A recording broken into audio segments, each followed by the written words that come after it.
Have you ever watched an English movie, heard every word clearly, but still felt like something was missing? You understood the sounds, but not the feeling.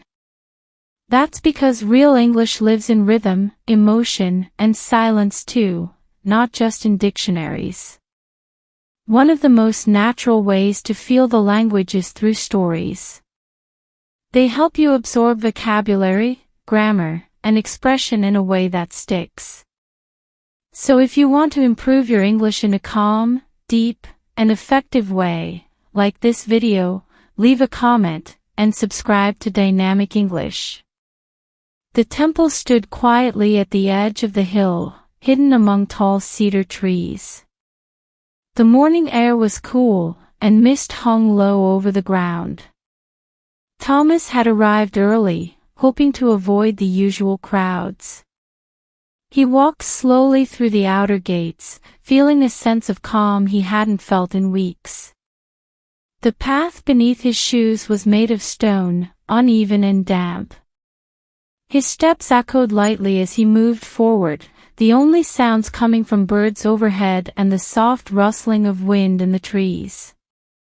He reached the main hall, bowed gently at the entrance, and slipped off his shoes before stepping inside.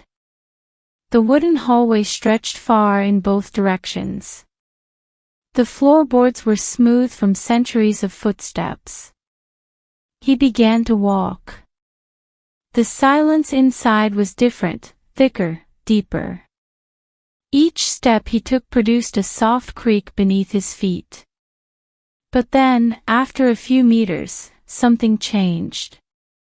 His footsteps didn't sound the same anymore.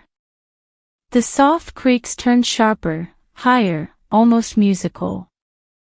He paused, looked down at the wooden floor, and took another step. The sound rang out again, clearer this time. Another step, another ring. He shifted his weight and tried again. Different tones. Higher, lower, softer, sharper.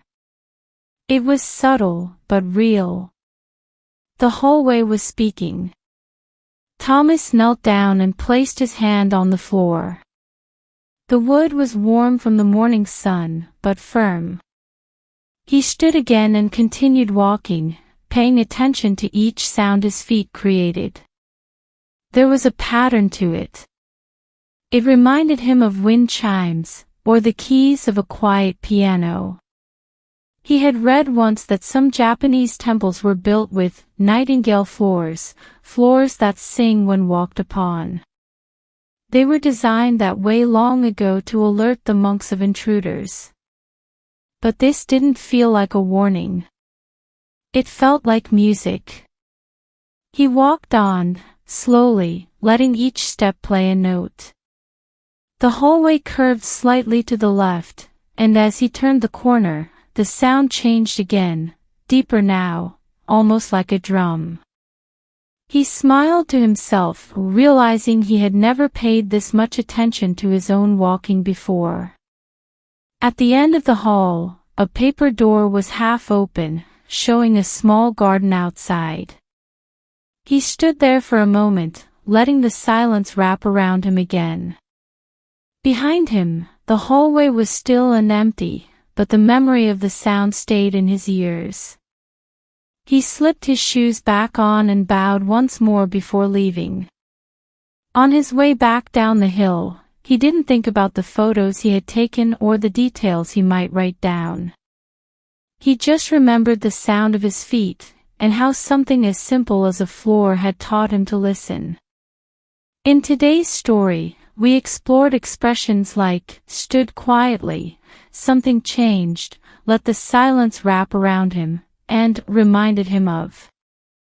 You also saw how the past simple tense was used with sensory verbs like heard, felt, and noticed to describe subtle changes in experience. We upload new stories every day to help you feel the language, not just learn it. So like this video, subscribe to Dynamic English, and let us know in the comments, what sound has stayed with you long after it was gone.